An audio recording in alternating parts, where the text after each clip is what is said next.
이 세그먼트, 이 대형 럭셔리 세단 세그먼트는 꿈과도 같은 거예요. 꿈이라는 거를 인생의 목표, 성공 이런 것과 동일시한다면 대충 생각하면 안 되잖아요. 그렇다면 생각해 봅시다. 아우디의 A8이라고 하면 포르쉐의 카이엔, 벤틀리의 벤테이가, 람보르기니 우루스, 거의 하이엔드 끝에 있다라고 생각되는 차들과 플랫폼을 공유해요. 그냥 뭐 일부 부품만 공유하는 거 아니냐라고 생각하실 수도 있지만 그렇지 않습니다.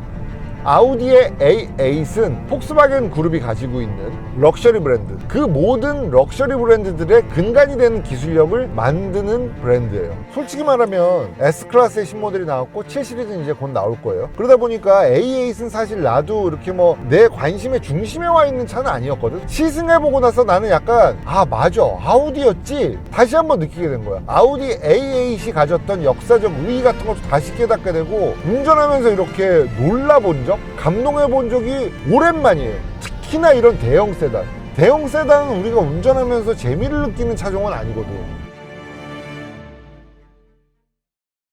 자, 우리가 이런 대형 세단 세그먼트에서 교과서라고 하는 차라고 하면 메르세데스 벤츠의 S클래스를 빼놓을 수가 없습니다. 말 그대로 대명사예요. 지금 제가 타고 있는 아우디의 A8은 1994년에 처음 나온 차예요. 비교적 이 시장에 들어온 지 얼마 안 된 그런 차고, 1994년이라고 하면 그거밖에 안 됐나 라고 하실 수도 있는데, 그 이전에 있던 V8, 아우디 V8 이후에 A8으로 이름이 바뀌면서 대형 세단 시장에 메르세데스 벤츠 S클래스 그리고 BMW 7시리즈와 함께 경쟁하기 위해서 나왔던 모델이에요. 그런데 신규 브랜드로서 시장에 진입하는데 성공했다 정도가 아니라 양대 산맥이었던 메르세데스 벤츠와 BMW를 쌍싸닥으로 날렸어. 어떻게 날렸느냐? 꽈트로로 날렸지 뭐. 이전에는 홈로주파 할 때 필요한 것이다 라고 여겨졌던 4바퀴 굴림을 일반 세단으로 가져온 거예요. 4바퀴를 굴림으로써 언제 어디서나 트랙션을 확보하겠다, 4바퀴 모두가 도로를 잡고 있도록 해서 안전성도 얻을 거고 스포츠성도 얻을 거다 라고 여겼던 거죠. 그런 생각을 한다고 그걸 손에 넣을 수 있는 건 아니에요. 홈로주파 하는 차들이 승차감 안 좋은 건 누구나 알고 있죠. 스포츠성도 마찬가지. 4바퀴를 모두 제어를 할 수 있으면 모르는데, 제어를 하지 못하면 굼뜬 움직임으로 나타나거나 오버스티어가 돼서 차가 코너링 스피드가 더 줄어든다거나 그런 움직임들이 나가기 때문에, 그냥 4바퀴를 굴린다고 차가 스포츠성이 더 높아지고 트랙션이 더 높아지고 그런 건 아니에요. 세단에서 4바퀴를 굴리려면 플랫폼, 엔진, 미션, 서스펜션, 전자제어 시스템, 안전장치, 트랜스미션과의 궁합도 생각해야 돼. 무게 배분도 생각해야죠. 생각해야 될 게 너무너무 많았어요. 그것들을 기꺼이 해내면서 아우디는 꽈트로란 이름으로 상시 사륜 구동을 선점했죠.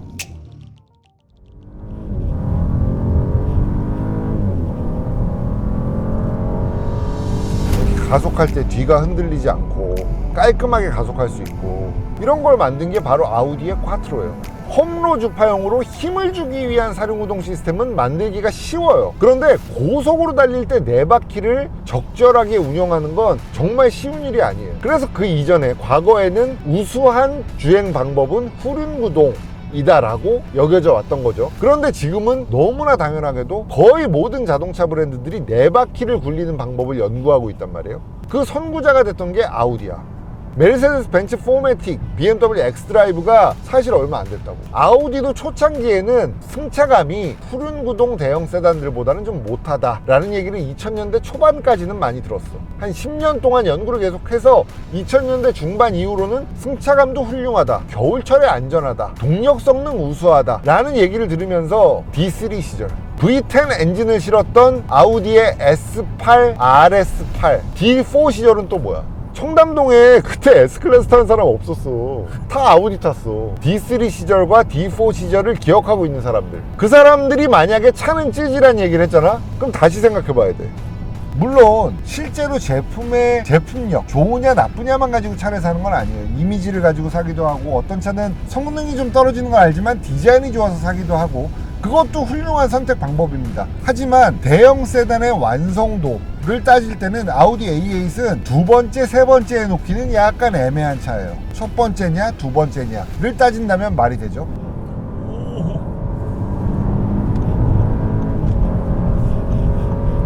지금 어디 뭐 출렁거리는 데 있어? 와. 드라이브 셀렉터 다이나믹으로 놓고 쭉 밀어주잖아. 그냥 스트레스가 없지. 계속 밀어주니까. 쓱 한번 자세를 잡은 다음에 슉 밀어주는 이 느낌이 사륜구동 시스템을 잘 다루는 아우디다운 세팅이야. 지금 이 속도로 이렇게 코너 도는 게 놀랄만한 일이야. 왜냐면 이게 되는 차가 별로 없어요. 이런 대형 세단을 누가 그걸 하냐라고 생각할 수도 있는데, 그걸 안 하고 뒷자리에만 탈 거면 뭘 타든 좋아.